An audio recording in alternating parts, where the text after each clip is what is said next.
প্রতিবারই যখন কেউ না কেউ নিখোঁজ হতো বাবা গভীর রাতে একটি স্যুটকেস নিয়ে বাড়ি ফিরতেন। মেঝেতে পুড়ে থাকা লাল তরল দেখে ছেলেটি কৌতূহল নিয়ে জিজ্ঞেস করত, এটা কি? বাবা বলতেন, এটা শুধু সাধারণ টমেটোর জুস। আরও একটি অদ্ভুত বিষয় ছিল, প্রতিদিন গভীর রাতে যখন পাশের বাড়ির সবাই ঘুমিয়ে পড়ত বাবা পরের দিনের বান বানানোর উপকরণ প্রস্তুত করতেন। বাবার বান দোকানে প্রতিদিন খুব ভালো ব্যবসা হতো, এমনকি বিদেশ থেকেও অনেকে এখানে বান কিনতে আসত। পুরুষরা সেই বান খেয়ে শক্তিতে ভরপুর হয়ে উঠত, আর নারীদের ত্বক হয়ে যেত মসৃণ ও উজ্জ্বল। কিন্তু বাবা কখনোই ছেলেকে সেই বান খেতে দিতেন না। একদিন লুকিয়ে ছেলেটি এক কামড় খেয়েছিল। অদ্ভুত স্বাদে সে সঙ্গে সঙ্গে বানটি থুথু ফেলে দেয়। এভাবে কেটে গেল ২০ বছর। ছেলেটি সবসময় বানগুলোর রহস্য জানতে চাইত। সে রান্নাঘরে গিয়ে কিছু অস্বাভাবিক খুঁজে পায়নি, তবে যখনই বাবা বানের পুর বানাতেন তাকে রান্নাঘর থেকে বের করে দিতেন। সেদিন গভীর রাতে আবারও বাবা স্যুটকেস নিয়ে ফিরলেন। ছেলেটি তাকে থামিয়ে জিজ্ঞেস করল, ভেতরে কি আছে? কিন্তু বাবা কিছু বলতে চাইলেন না। ছেলেটি জোর করে স্যুটকেস খুলতে গেলে বাবা তাকে ধাক্কা দিয়ে সরিয়ে দেন। পরের দিন বান বিক্রি করার সময় কয়েকজন ক্রেতা আলোচনা করছিলেন যে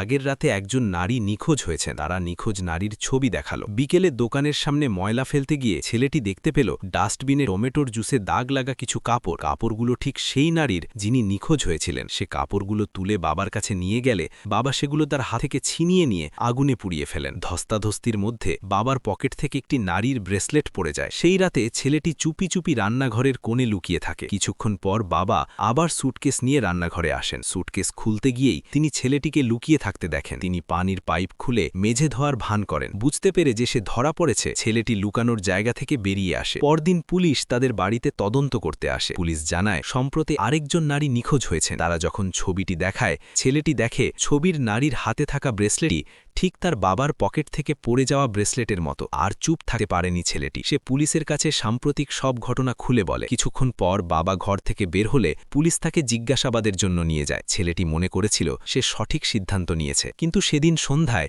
বান দোকানের এক নারী ক্রেতা ছেলেটির কাছে আসে। তিনি পুরো সত্যিটি জানান। তিনি বলেন ছেলেটির বাবা আসলে একজন সত্যিকারের